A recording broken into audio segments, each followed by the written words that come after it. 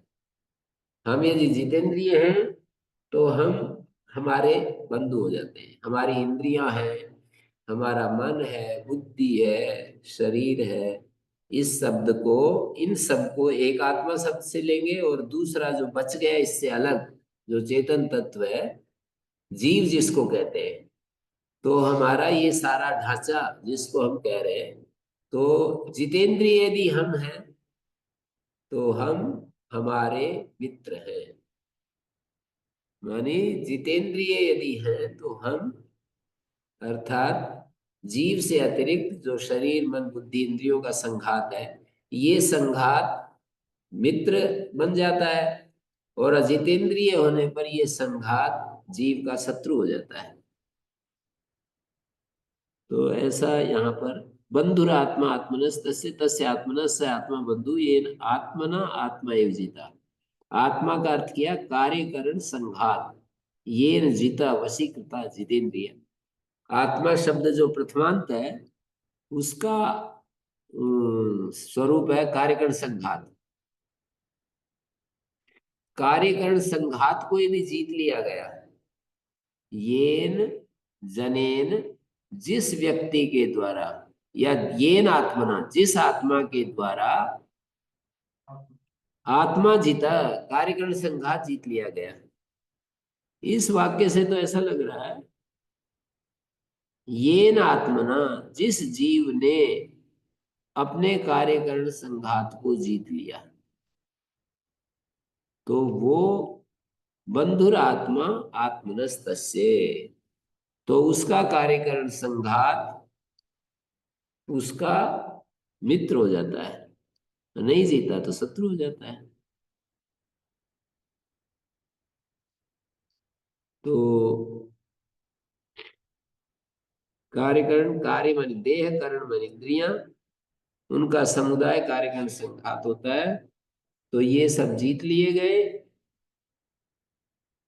माने जितात्मना आत्मना जितात्मा आत्मा, जितात्मा जो आत्मा है, यो ही जितात्मा आत्मा सैव स्वस्थ जितात्मनो बंधु। जो जितात्मा आत्मा है वो स्वयं का बंधु है, और नहीं जीता गया तो स्वयं का शत्रु है। जितात्मना प्रशांतस्य परमात्मा समाहिता शीतोष्ण सुख दुखेषु तथा मानापमानयोः। जितात्मना माने जिसने कार्यकरण संघात को जीत लिया है, उसको जितात्मा कह रहे। कार्यकरण आदि संघाता आत्मा जितो येन स जितात्मा, तस्य जितात्मना प्रशांतस्य प्रसन्नंतःकरणस्य, उस जितात्मा का, प्रसन्न अंतःकरण वाले का, सतः सन्यासीना परमात्मा समाहित, प्रसन्न अंतःकरण वाले का, सन्यासी का परमात्मा समाहित होता है। साक्षात आत्मभावेन वर्तते, परमात्मा समाहित होता है माने साक्षात आत्मभाव से वर्तमान होता है। शीतोष्ण सुख दुखेषु तथा मानापमानयोः, शीतोष्ण सुख दुख में, मान अपमान में एकदम सम हो जाता है। तो जितात्मना प्रशांतस्य परमात्मना समाहिता भवति, समाहितेन भूयते। और शीतोष्ण सुख दुखेषु मानापमानयोः समः, समाहित का अर्थ है यहाँ पर समभूयते, समेन भूयते। वाचिक मानसिक और कायिक सर्व व्यापारों रूपम प्रकृष्टम समम प्राप्तस्य, प्रशांतस्य का अर्थ है वाचिक मानसिक और कायिक सब व्यापारों से जिसमें शांति आ गई है। समाहिता सम्यक आहिता स्थिता भवति, शीतोष्ण सुख दुखेषु तथा मानापमानयोः। किस रूप से वो होता है? शीतोष्ण सुख दुख मान अपमान इन सब में सम हो जाता है। यहाँ पर शीतोष्ण सुख दुखेषु माना तथा मानापमानयोः समस्यादित्यर्थ, इन सब में वो समान हो जाता है, एक एक रस रहता है। जितात्मना कार्यकरणादि संघातात्मा येन जिता अस्ति तस्य जितात्मना प्रशांतस्य प्रसन्नंतःकरणस्य परमात्मा समाहिता, जो परमात्मा है उसका साक्षात आत्म भाव से वर्तमान रहता है। परमात्मा अपने स्वरूप में रहता है, परमात्मा समाहित, परमात्मा अपने स्वरूप में रहता है, नहीं तो वृत्ति सारूप में वृत्तियों के समान रूप रहता है। जो हमारा परम आत्मा है, जो हमारा शुद्ध आत्म तत्व है, वो समाहित रहता है, नहीं तो वो वृत्ति सारूप में रहता है। जो परमात्मा है वही तदा दृष्टु स्वरूपे अवस्थानम, और अगले सूत्र में कहा वृत्ति सारूप्य वितरत, दूसरी अवस्था में वृत्तियों के समान रूप हो जाता है। जो परमात्मा, यहाँ पर परमात्मा का अर्थ वो परमात्मा शब्द से नहीं ले रहे जिसको हम ईश्वर परम परमेश्वर ऐसा कहते हैं ना। यहाँ परमात्मा का अर्थ है परम जो आत्मा है, अर्थात शुद्ध आत्मा, चैतन्य रूप जो आत्मा, जो जितात्मा हो गया, प्रशांत हो गया, उसका जो परमात्मा है, उसका जो शुद्ध आत्मा है, वो समाहित हो जाता है, एकाग्र हो जाता है। कहाँ एकाग्र हो जाता है? सम हो जाता है, शीत उष्ण सुख दुख मान अपमान में एकाग्र हो जाता है। दो तीन चार, चार जोड़े दिए है ना। शीत उष्ण एक जोड़ा, सुख दुख दूसरा जोड़ा, मान अपमान तीसरा, तीन जोड़े दिए, चार नहीं तीन जोड़े दिए हैं। इन तीनों जोड़ों में वो व्यक्ति सम हो जाता है, एक जैसा रहता है। शीतोष्ण आए तो भी एक जैसा, सुख दुख आए तो भी एक जैसा, मान अपमान आए तो भी एक जैसा। बहुत ही कठिन बातें हैं ये। मान अपमान आए तो एक जैसे कहा रहते हैं, मान में अलग स्थिति होती है, अपमान में अलग, सुख में अलग स्थिति, दुख में अलग। और शीत और उष्ण में भी अलग अलग हो जाती है। तो यहाँ पर परमात्मा समाहिता, परमात्मा जो है वो समाहित हो जाता है इन जितात्मा जितेंद्रिय जो व्यक्ति है और प्रशांत हो गया है, उसका जो परम आत्मा है वो समाहित हो जाता है, वृत्ति सारूप्य नहीं होता है। ये बात हम समझ सकते हैं। परमात्मा समाहित होता है, इसको दूसरे शब्दों में कहेंगे वृत्ति सारूप्य नहीं होता है। वृत्ति सारूप्यम न भवति, समाहित हो जाता है, वृत्ति सारूप्य नहीं होता है। पूरे एक बार ये समाहित शब्द को व्याकरण की दृष्टि से खोलेंगे तो क्या क्या कर सकते हैं? सम उपसर्ग है, अंग सम्यक आहित स्थित, आंग पूर्वक धा धातु से ददातेर ही हो गया। 7वें अध्याय के चौथे पद में ददातेरी आहित, आद आद आंग पूर्वक धा धातु से आहित स्थित अर्थ हो जाएगा। परमात्मा साक्षात आत्म भाव से वर्तमान होता है। जो परम आत्मा है वो साक्षात आत्मभाव प्रत्यक्षतः है। केन रूपेण साक्षात्म आत्मभावेन वर्तते। आहित शब्द का अर्थ ही वर्तते शब्द से खोला है। शीत उष्ण सुख दुख मान अपमान में सम हो जाता है, ये मतलब।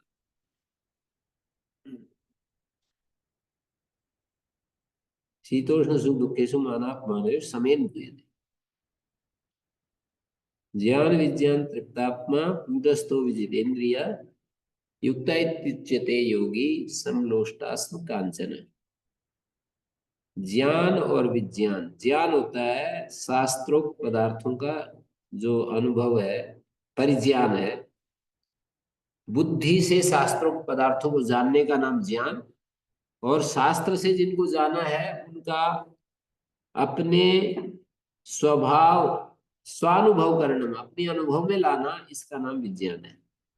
तो ज्ञान विज्ञान से तृप्त है अंतःकरण जिसका, ज्ञान और विज्ञान से जिसका अंतःकरण तृप्त हो गया, अलम प्रत्यय युक्त हो गया कि बस मुझे अब कुछ भी जानना शेष नहीं बचा, मुझे कुछ भी अनुभव करने के लिए बाकी नहीं बचा, ऐसा विज्ञात अलम प्रत्यय, संजात अलम प्रत्यय, जिसको अलम बुद्धि हो गई है। और कूटस्थ विजितेंद्रिय युक्ता इति उच्यते योगी समलोष्ट अस्म कांचन। मिट्टी, लोष्ट, अस्म और कांचन, बिल्कुल तीनों में कोई फर्क नहीं दिखाई देता। और भी बात कह रहे हैं आगे, सुहृद मित्र अरि उदासीन मध्यस्थ द्वेष और बंधु में, साधुओं में और पापियों में समबुद्धि हो जाता है। सबके प्रति समान बुद्धि हो जाती है। कुछ द्वेष नाम की कोई चीज नहीं इनमें, राग नाम की कोई चीज नहीं। जैसे सुहृद में राग होगा, मित्र में राग होगा, अरि और उदासीन में द्वेष होगा।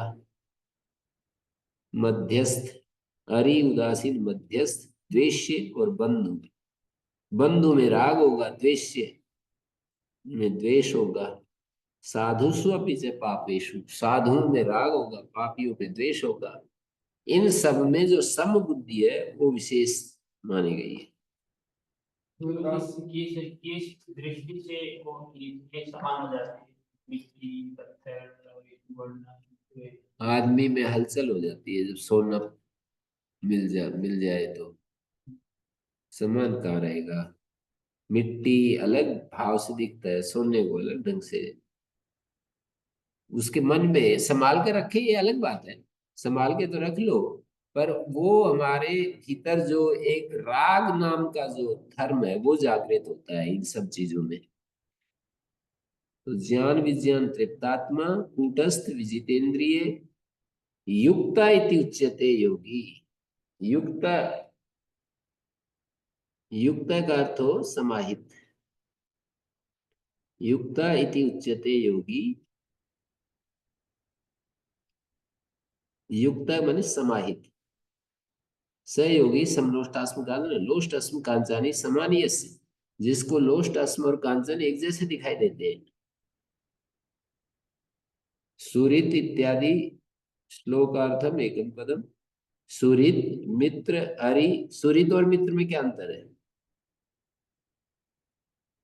ये एक पद है, सुहृत मित्र अरि उदासीन मध्यस्थ द्वेष्य बंधुषु। सुहृत वो होता है जो प्रत्युपकार की अपेक्षा न करके और उपकार करने वाला होता है। जैसे मान लीजिए आप मेरा उपकार कर रहे हैं, किस लिए कर रहे हैं? सुहृत तब होंगे आप मेरा उपकार कर रहे हैं कि इनसे कुछ जीवन में कभी भी इनसे मेरा मेरा भी काम पड़ सकता है, तो मुझे जो है ना इनका करना चाहिए, ये भाव नहीं होता। प्रत्युपकार की अपेक्षा ना करके और फिर हमारा कोई भला करे तो वो सुहृत होता है। और मित्र होता है स्नेह जो रखता है हमारे प्रति। अरि शत्रु होता है उदासीन, किसी दो में से किसी एक के पक्ष को नहीं लेता।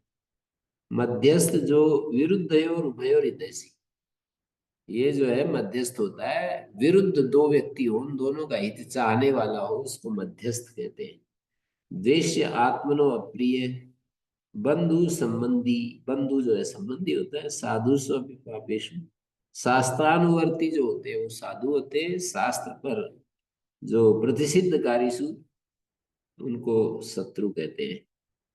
साधुषु च पापेषु, पापी कौन होता है? जो प्रतिषिद्ध कारीसु सर्वेषु एतेषु समबुद्धि, कह किं कर्म इति अव्यापृत बुद्धि।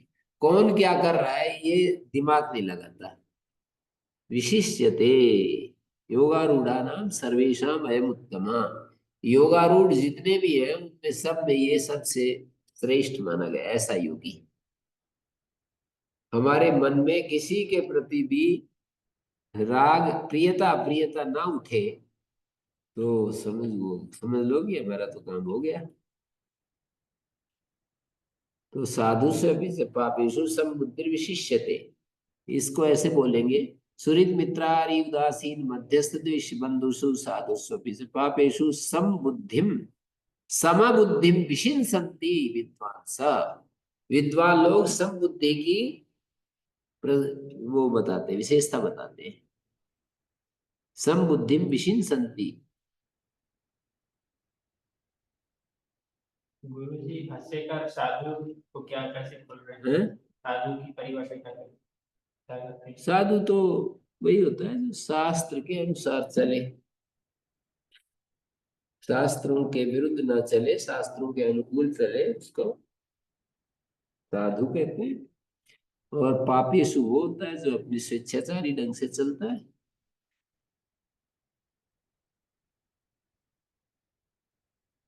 प्रतिषिद्धकारी स्वेच्छाचारी, जिन चीजों का निषेध करता है शास्त्र उनको भी आराम से कर लेंगे तो वो पापी कहलाते हैं।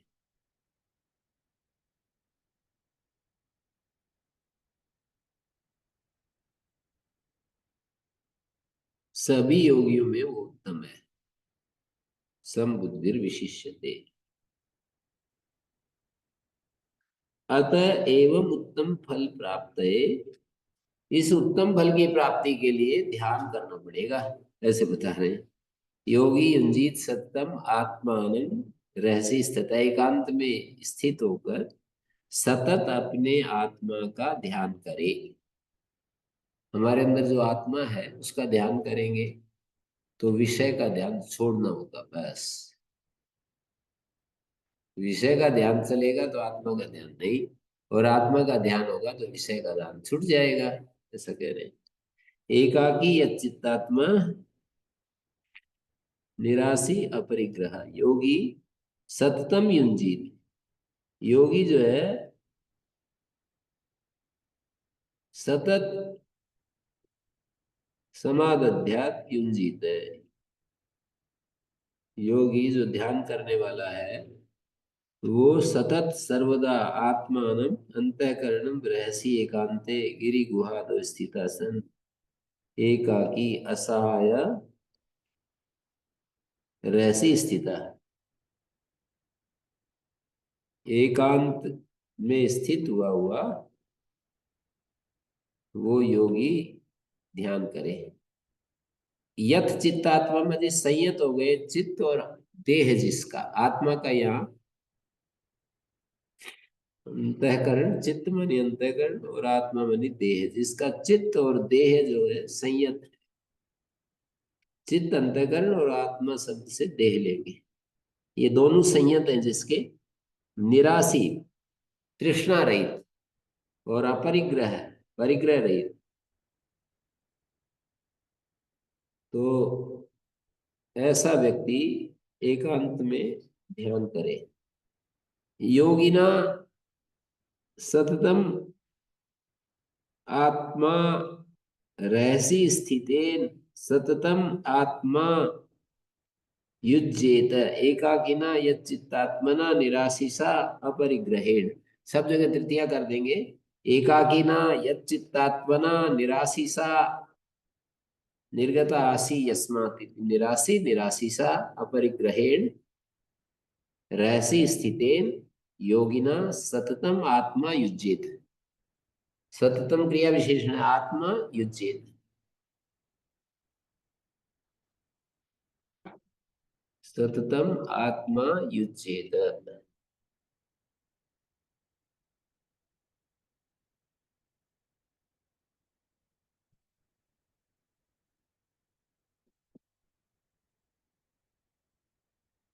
तो जैसे अब वो ध्यान योग के लिए क्या क्या, जैसे आसन की बात कर रहे हैं। शुचौ देशे प्रतिष्ठाप्य स्थिरम आसनम आत्मना, अपना स्थिर आसन जमाकर एकांत पवित्र देश में, प्रतिष्ठाप्य का अर्थ है आसन को एकांत पवित्र देश में प्रतिष्ठाप्य, स्थिरम अचलम आत्मना आसनम, अपना जो आसन है स्थिर अचल करके, नाति उच्छ्रितम नाति नीचम, न अति उच्छ्रितम नापि अति नीचम। आसन जो जमीन से ऊपर रखते हैं ना, जैसे ये कोई स्टूल रखते हैं, कोई पत्थर रखे, तो जमीन से बहुत ऊंचा भी नहीं होना चाहिए, बहुत सटा हुआ नजदीक भी नहीं होना चाहिए। नाति उच्छ्रितम माने बहुत ऊंचा नहीं, नाति नीचम नीचा नहीं, ऐसा कह रहे हैं। तो शुचो देशे प्रतिष्ठाप्य, शुद्ध परिशुद्ध संस्कार तो विविक्ते विजने, शुचो देशे प्रतिष्ठाप्य अति उच्छ्रितम नाति नीचम चेलाजिन कुशोत्तरम, चेल अजिन कुश उत्तर है जिसमें, चैलम अजिनम कुशाश्च उत्तरे यस्मिन आसने। मैंने तीन चीजें बताई, चैल अजिन और कुशा, ये उत्तरोत्तर है जिस आसन में। सबसे पहले चैल होगा, फिर अजिन होगा, फिर कुशा होगा। ये कुशा उत्तर है, ऊपर की तरफ से नीचे जाएंगे तो प्रतिष्ठाप्य शब्द का अर्थ है स्थापित करके। चैलोजन, चैल चैल चैलाजिन पुरुषोत्तरम में कैसे उसकी स्थिति कैसे होगी। चैलाजिन कुशोत्तरम का अर्थ इस तरह से देखेंगे। चैल वस्त्र हो गया, जिन चर्म, पशुओं की जो चर्म है वो हो गया, मृग चर्म बोलते हैं। कुशा दर्भ हो गया, चैलाजिन कुशा। एते उत्तरे यस्मिन उपरिष्टादारभ्य तत तथोक्त, ऊपर से लेकर के और नीचे, नीचे की तरफ उत्तर उत्तर देख रहे हैं। उपरिष्टादारभ्य तत् प्रथमम चैलम, सबसे पहले तो क्या रखेंगे, चैल रखेंगे। ततो अजिनम, उसके बाद अजिन रखेंगे, उसके बाद कुशा रखेंगे। तो इस तरह से हो जाएगा। अजीब का अर्थ तो अजिन मानी मृगचर, और कुशा का अर्थ कुशा होता है। कुशा इति प्रतिपन्न पाठक क्रमम अतिक्रम्य, प्रतिपन्न पाठक क्रम आपातिकम क्रमम अतिक्रम, ऐसा नहीं है कि इसमें ऐसा दे दिया ना, चैलाजिन कुशोत्तरम, प्रतिपन्न पाठ क्या है, जो पाठ दिया है उसका अतिक्रमण कर रहे हैं। चैल अजिन और कुशा उत्तर है, जिसके सामान्य रूप से तो ये अर्थ निकल रहा है कि चैल अजिन कुशा, चैल अजिन कुशा उत्तरे यस्मिन आसने, जिस आसन में उत्तर है। चैलाजिन कुश पाठक्रमात् विपरीतो अत्र क्रमश चैलादीनम, ऐसा दिया है भाष्यकार ने। पाठक्रम से चैलादि का विपरीत क्रम है। पाठक्रमात् विपरीत क्रमम द्रष्टव्यम। चैलाजिन कुशोत्तरम स्थिरम आत्मना आसनम प्रतिष्ठाप्य स्थापयित्वा। आसन मानी दारू आदि से बनाया हुआ पत्थर की पीठ हो, या लकड़ी की कोई पीठ बना ली, तो विपरीत नहीं लेना है। इस तरह नहीं लेना कि कुशा सबसे नीचे रखो, फिर अजिन रखो, उसके ऊपर चेल रखो। सबसे नीचे तो कुशा, फिर अजिन, फिर चेल, ऐसा नहीं। आसन के ऊपर जो हम काठ का या मिट इसका काष्ठ का या इसका पत्थर का जो आसन है, उस आसन के ऊपर सबसे पहले आदौ कुशा तथा अजिनम तथा चैलम, सबसे पहले आसन के ऊपर कुशा रखेंगे, उसके ऊपर अजिन मृगचर्म होगा, उसके ऊपर चैल होगा, तो वो बन गया चैलाजिन कुशोत्तर। फिर क्या कहे, तत्र एकाग्रम मन कृत्वा यत चित्तेन्द्रिय क्रिया उपविश्य आसने युज्यात् योगम आत्मविशित है। इस बात का कैसे पता चलता है कि मुझे ऊपर से नीचे जाना है, तरफ से नीचे से ऊपर आना है, कैसे पता चलता है? ऐसे योगी लोग सब जिस तरह साधन करते हैं ना, उसका व्यवहारिक रूप क्या होता है, उसको देख करके फिर अर्थ लगाएंगे कि चैल अजिन और कुशा उत्तर में है, जिस आसन में उत्तर में है, उत्तर में कब होंगे ये चैल अजिन और कुशा उत्तर में है जिस आसन में, तो क्या होगा, चैल, उसके पास उसके बाद अजिन, उसके बाद कुशा, ये उत्तर में हो गए ना।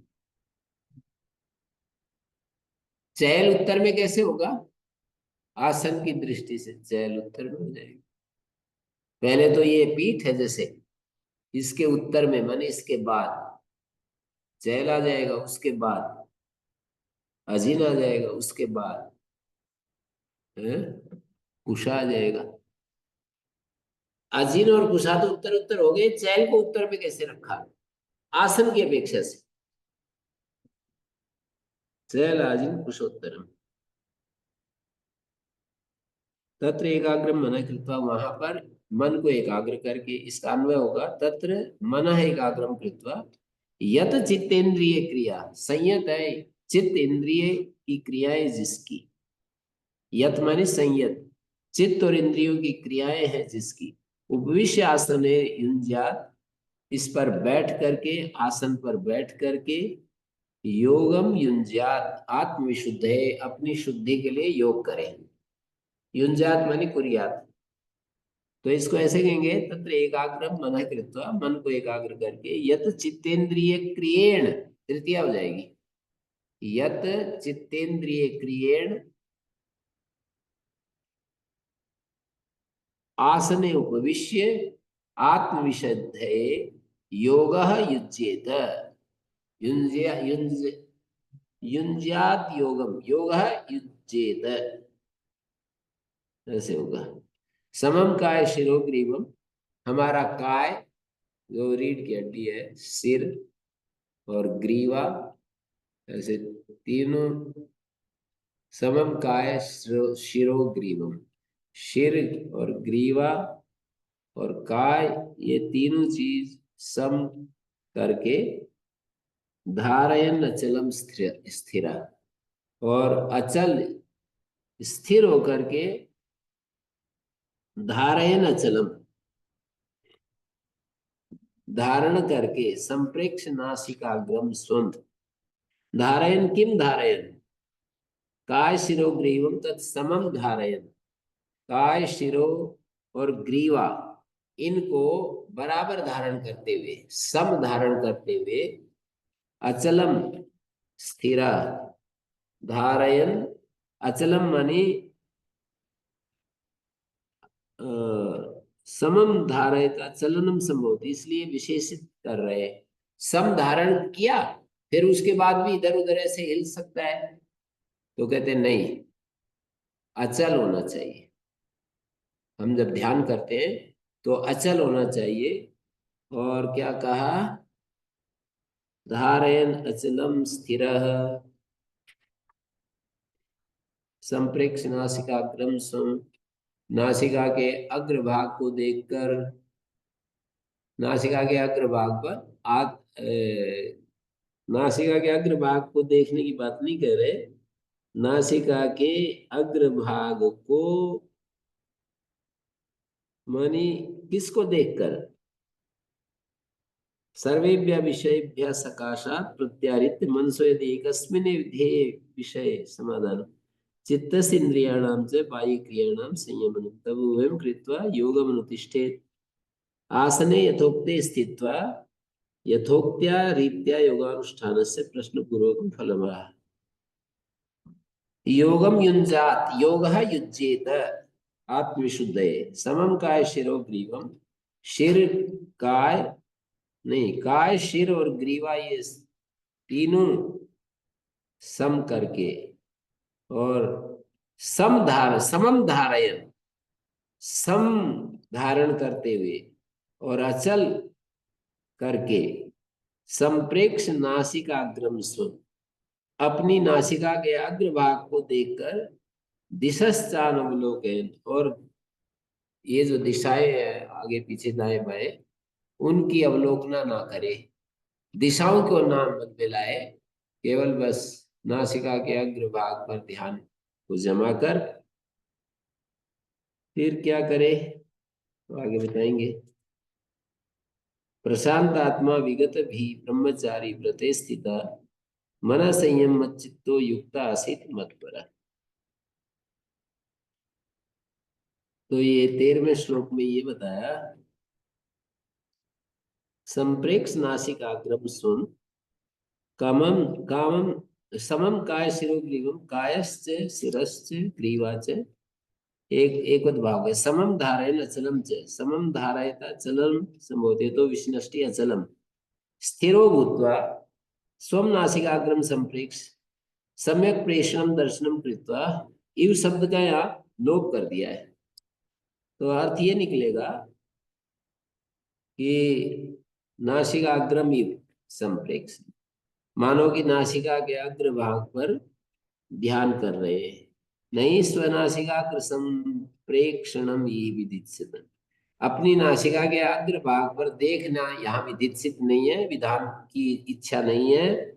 चक्षुषोर दृष्टि सन्निपात है, ये आंखों आंखों की जो दृष्टि सन्निपात है उसको करवाना चाह रहे हैं। सच अंतःकरण साध समाधान अपेक्षा विवक्षित, अंतःकरण की एकाग्रता को लेकर विवक्षित है। स्वनासिकाग्र संप्रेक्षण में चेत विवक्षित है, अपनी नासिका का अग्र भाग ही केवल देखने की बात होती ना, तो मनस तत्रैव समाधि है, न आत्मनि, मन तो फिर उसी में समाहित होता, आत्मा में थोड़ी समाहित होता, आत्मा ही आत्मनि ही मनसा समाधान बक्षति, अपनी आत्मा में मन का समाधान कहेंगे। आत्म संस्थम मन कृत्वा, आगे एक श्लोक में आ रहा है, आत्म संस्थम मन कृत्वा, नासिका के अग्र भाग पर भी ध्यान करें और आत्मसंस्थ भी करें, तो दोनों बात कैसे होगी, आत्मसंस्थ भी करना, आत्मसंस्थ तो करना ही है।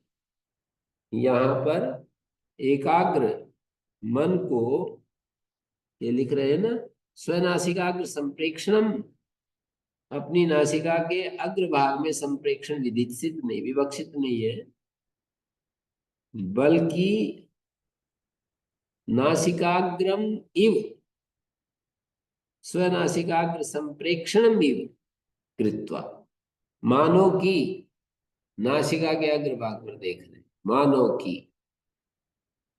मनस्तत्व समाधीयेत आत्मनि, आत्मनि ही मनसा समाधान, आत्मा में मन का समाधान कहेंगे। तस्मा इव शब्द लोप, इव शब्द का लोप करके अक्षणों दृष्टि सन्निपाता है, इव संप्रेक्ष अक्षी आंखों की दृष्टि सन्निपात कह दिया। दिशश्चान अवलोकन, दिशाम च अवलोकन, अवलोकनम अंतरा अकुर्वन इत्येतत्, दिशाओं को न देखते हुए शांत हो जाए। तो ये 13 श्लोक हो गए।